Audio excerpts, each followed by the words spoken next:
Vous prenez grand soin de votre corps au quotidien. Qu'en est-il de votre esprit? Il est temps de trouver la solution aux problèmes qui vous empêchent d'évoluer. Il est temps de débloquer ce qui vous bloque. Il est temps d'apprendre à manipuler les clés de la vie. Pour y arriver, suivez cette émission. En dehors de moi, qui suis-je? Guéri TV Monde vous l'offre pour éclairer votre chemin. En dehors de moi, qui suis-je? C'est tous les jeudis à partir de 21h avec Charles Alban Daoui aux commandes. Guéri TV Monde, le leader des web TV.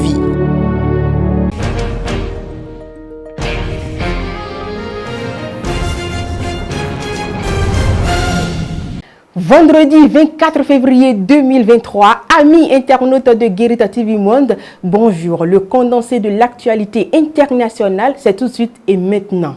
Attendu aux urnes ce vendredi 24 février 2023 pour les législatives à Djibouti, les électeurs ne manifestent pas encore leur intérêt pour ce scrutin des grands enjeux. Déjà, même l'opposition a décidé de jouer la carte du boycott car la crédibilité de ce scrutin semble ne pas être établie selon elle.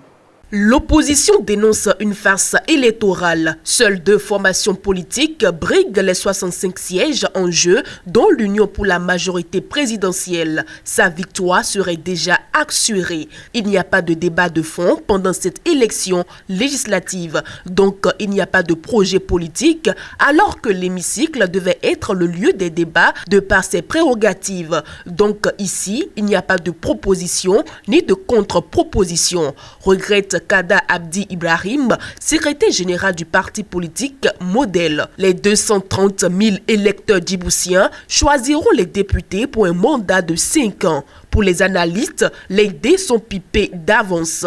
Il n'y a pas de débat, pas programme visible, en tout cas pour le moment. Il y a une volonté de la part de ces partis de vouloir mobiliser les électeurs à récupérer leur carte d'électeur pour aller voter. Mais lorsqu'on regarde sur une base décennale, c'est l'élection la plus ennuyante de ces 30 dernières années, explique Aden Omar Abdillahi, chef de l'Institut de recherche politique. Pour rappel, Djibouti jouit d'une position stratégique cruciale à l'embouchure de la mer Rouge, convoitée par les investisseurs et les puissances militaires. Son président Omar Guelleh a été réélu en 2021 pour un 5e mandat avec 97% des voix en 2021.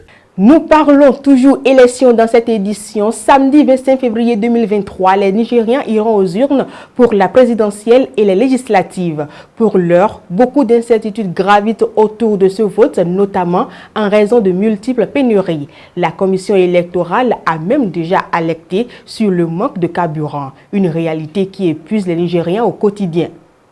Du portail blanc de la station essence du quartier Dogon jusqu'au virage suivant, il y a un long chapelet d'une 60aine de véhicules à l'arrêt. Les 15 premiers auront peut-être du carburant aujourd'hui. En 7e position, Kamdi, entrepreneur agricole, est dans la file d'attente depuis plus de 24 heures. Cet homme qui a la cinquantaine garde son calme malgré la fatigue.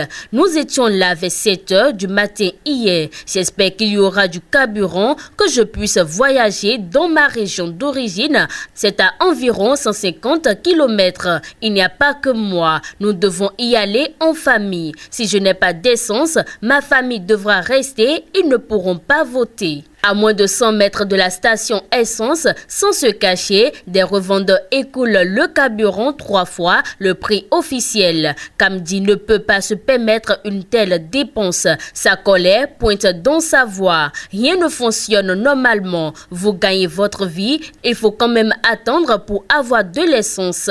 Et vous n'êtes même pas sûr d'en avoir. Tout est incertain. Je dois voter pour quelqu'un qui va changer les choses au Nigeria. Au moins, nous avons pris une décision en famille pour tenter une direction qui, nous espérons, va nous aider. Peu avant les élections présidentielles et législatives au Nigeria, le général de brigade Chukwu Gousso, porte-parole de l'armée, a prévenu ce jeudi 23 février pas question de laisser perturber le scrutin par qui que ce soit. Le militaire assure que l'essentiel est fait pour que la sécurité soit assurée et que les opérations électorales se déroulent en bonne et due forme. En République démocratique du Congo, RDC, l'enrôlement des populations a démarré à Goma et plus précisément dans la capitale du Nord, Kivu, le 16 février dernier. Pour cet enrôlement qui s'enregistre dans le cadre des élections présidentielles de décembre 2023, force est de constater que l'obtention des cartes d'électeurs et d'identité relève d'une extrême difficulté. Dans le Nord Kivu, dans l'Est de la République démocratique du Congo, l'enrôlement des électeurs est en cours depuis le 16 février dernier. Cette opération a ainsi lancé la première étape du processus électoral dans cette province stratégique. C'est la deuxième après la ville de Kinshasa en termes de nombre d'électeurs.